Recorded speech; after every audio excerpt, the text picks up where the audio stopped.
മഴ കുറവായതുകൊണ്ട് കള്ളില്ല. വെറുതെ തല്ലിട്ട് എന്താ കാര്യം? കൊലേ ചാറില്ലാതെ കള്ള് കിട്ടുവോ? ഞാൻ പോയി സിഗരറ്റ് വാങ്ങിച്ചിട്ട് വന്നാലോ? അങ്ങൂന്ന് വാങ്ങിച്ചോണ്ടോ? അങ്ങൂന്ന് വാങ്ങിക്കാം. ഞാൻ വരാൻ കുറെ വൈകും. ഷാപ്പിൽ നിന്ന് കാശ് വാങ്ങിക്കണം.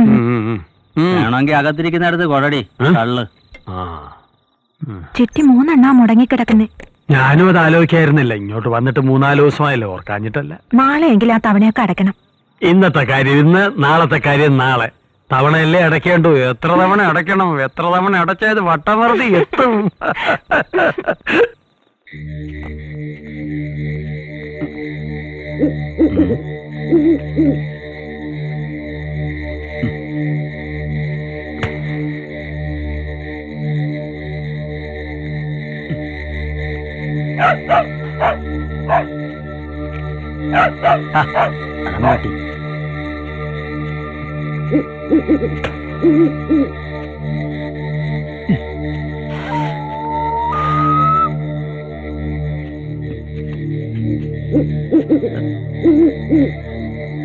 ആരും കാണണ്ട.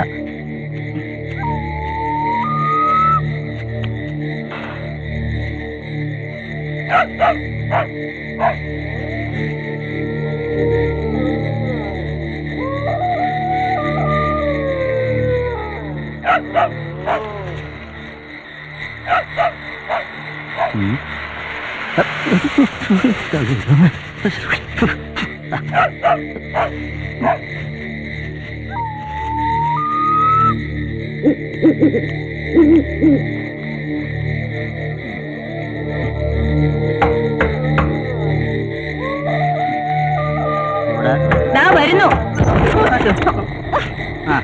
എന്താ അനവേട്ടത്തെ നീ വന്നേ? അതെ, ഞാൻ താങ്ക് യു. ഞാനിത് ആരോടും പറയില്ല. എന്താ അമ്മേ? ഒരു പൂച്ച.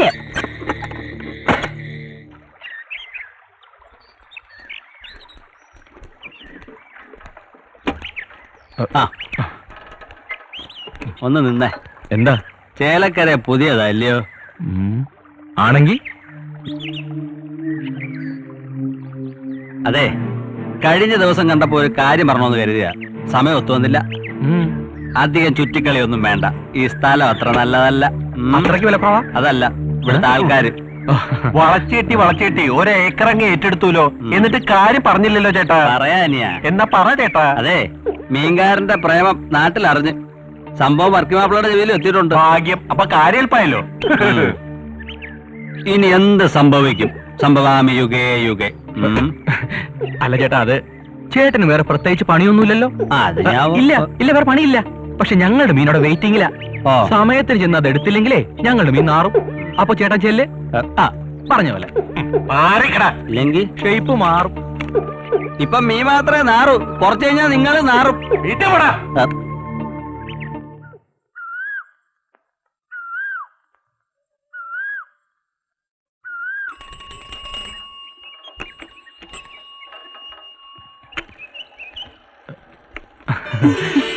രണ്ടു ദിവസമല്ലേ കണ്ടിട്ട്. മാഡം ലീവിലായിരുന്നു. അപ്പോ എന്നെ ശ്രദ്ധിക്കാറുണ്ടല്ലേ? ഇത് മുഷിഞ്ഞ കച്ചവടമല്ലേ. ആരെങ്കിലും പ്രതീക്ഷിക്കാനുണ്ടെങ്കിൽ ഒരു ഉഷാറ് കിട്ടും. അപ്പോ കച്ചവടത്തിന് ഒരു ഭാഗമാണ് ഈ കൂടിക്കാഴ്ച അല്ലേ? കച്ചവടം നന്നായാലല്ലേ പിന്നീടുള്ളത് നടക്കൂ. ആദ്യം സെറ്റപ്പ്, പിന്നെ തയ്യാറെടുപ്പ്, പിന്നെ പിന്നെ പറഞ്ഞേ. ഒന്നുമില്ല.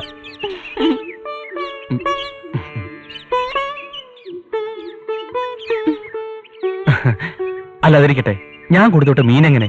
അടിപൊളി. ഋഷി കൊടുത്തേച്ചതായതുകൊണ്ട് ഞാനൊന്ന് മണത്ത് നോക്കി. സ്പ്രേ അടിച്ചിട്ടുണ്ടോ അറിയാനാ? എന്ന് വെച്ചോ. അപ്പൊ അമ്മച്ചി ചോദിക്കുക, നീ എന്താടി പൂച്ചയാണോന്ന്? പൂച്ച ആരാണെന്നാ ഇപ്പൊ എന്റെ സംശയം. ഒന്ന് പിടിച്ചേ.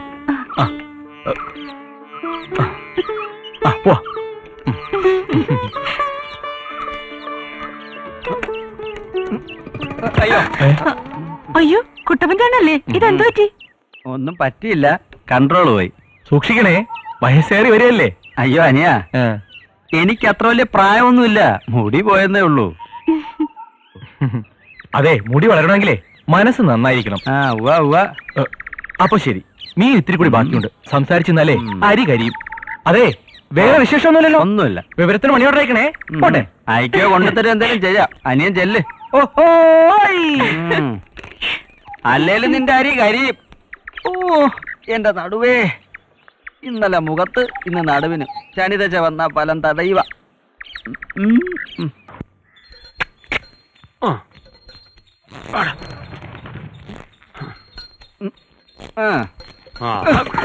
കാലത്തെ കോളത്തെ ലക്ഷണം ഉണ്ടല്ലോ. ഒരു ചവിട്ടിക്കലുണ്ടായിരുന്നു. കാളെ കൊള്ളാലോ അല്ലേ? അത് പശുവിനോട് ചോദിക്കാം. രണ്ട് ചെറുപ്പക്കാര് നമ്മളെ നാട്ടിൽ മീമിക്കാൻ വന്ന കാര്യം വർക്കിച്ച് അറിഞ്ഞോ? പറയണ കേട്ടു. ഡിഗ്രിക്കാരാണത്രേ. ഡിഗ്രിക്കാരുടെ ഒരു ഗതികേട്. ഒരു ഗതികേടുമില്ല. അതിലൊരുത്തം പഠിച്ച കള്ളനാ. തീക്കൊള്ളി കൊണ്ടാ അതിലൊരുത്തൻ തലവറിയുന്നത്. മനസ്സിലായില്ല. നമ്മുടെ സോഫിയ കുട്ടി ഇല്ലയോ? മോള് അവനുമായിട്ടാ അവളിപ്പോ കറക്കം. താനോർന്ന് വെച്ചോണ്ടാക്കരുത് കേട്ടോ. വെച്ചുണ്ടാക്കിട്ട് എനിക്ക് എന്ത് കാര്യം? ഒരു സൂചന തന്നെന്ന് മാത്രം. വർക്കിച്ചന്റെ മോൾ എന്റെ മോളെ പോലെ തന്നെയാ. പിന്നെ എന്തെങ്കിലും സംഭവിച്ചിട്ട് പറഞ്ഞിട്ട് കാര്യമില്ല.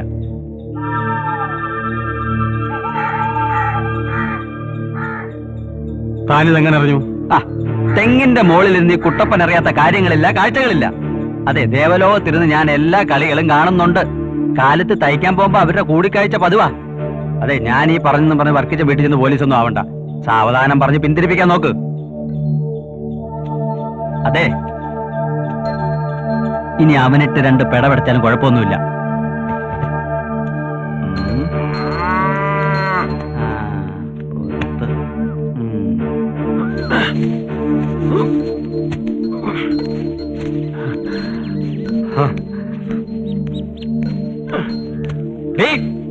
നീ പുല്ലരിഞ്ഞ് വിട്ടിരുന്നോ? നിന്റെ 3 പെമ്പിള്ളേര് വല്ലവന്റെ കൂടെ ഇറങ്ങി പോകുമ്പോഴെങ്കിലും തീരുവോ ഈ പുല്ലരിച്ചില്? എവിടെ പോയാ തയ്യക്കാരി? അവളാ മീൻകാരനെ തയ്യലോടിപ്പിക്കാൻ പോയോ? നിങ്ങൾ എന്തോന്ന് വെച്ചായ വേണ്ടാതീനം പറയുന്നേ? എറണാകുളത്തല്ലേ? ആ മീൻകാരനോട്ട് എന്തോന്നടി ബന്ധം? എന്ത് ബന്ധം? അവരൊന്നിച്ച് പഠിച്ചവരല്ലേ? പഠിപ്പൊക്കെ കോളേജിൽ തീർന്നില്ലേ? വയലിലും വഴിവെക്കലും അതിന്റെ ബാക്കി വേണ്ടാന്ന് അവളോട് പറഞ്ഞേക്ക്. നിങ്ങൾ എന്തൊക്കെ ഈ പറയുന്നേ? എനിക്കൊന്നും മനസ്സിലാവുന്നില്ല. നിനക്ക് മനസ്സിലാവൂല. അവരുടെ പ്രേമം നാട്ടിപ്പാട്ട. കണ്ട തീയച്ചക്കനാട്ടി തെണ്ടി നടക്കുന്ന വർക്കിയുടെ മോക്ക് പറ്റൂല. ആരാ നിങ്ങളോട് ഇതൊക്കെ പറഞ്ഞേ? കുട്ടപ്പൻ നിത്യവും കാണുന്നതാ. അവൻ എന്നോട് കള്ളം പറയില്ല. ഓ, കുട്ടപ്പൻ. കുട്ടപ്പൻ 2 തലയ്ക്കും പിടിച്ച് നടുക്ക് തീ വെക്കുന്നവനാ കുട്ടപ്പൻ. അതെങ്ങനെയാ? അയാളോട്ടല്ലേ അന്തിക്കൂട്ട്? നീ നിന്റെ മോക്ക് സൈഡ് നിൽക്കുക. നിന്റെ കുടുംബ പാരമ്പര്യം നിലനിർത്താൻ വർക്കിയുടെ മോളെ സമ്മതിക്കില്ല. കൂടെ പഠിച്ച കുട്ടികളെ തമ്മി കാണുമ്പോ അവരെ വല്ലതും മിണ്ടിന്ന് പറഞ്ഞു നോക്കിയിരിക്കും. അത് വലിയ തെറ്റാ. നിങ്ങൾ ആദ്യം നേരെയാകും. തല്ലിക്കോ, തല്ലിക്കൊന്നു. പക്ഷെ ഒരു കാര്യം ഓർത്താ നന്ന്. വിത്തുകാലക്കാരന്റെ മക്കൾക്ക് ആ സ്വഭാവം വന്നാ അതെന്ത് കുറ്റം? എന്നെ തല്ലി എന്റെ കൈ നാറും. ഇതിലും ഭേദമാ മീൻകാരന്റെ നാറ്റം. അരിഞ്ഞിട്ട് മാടി.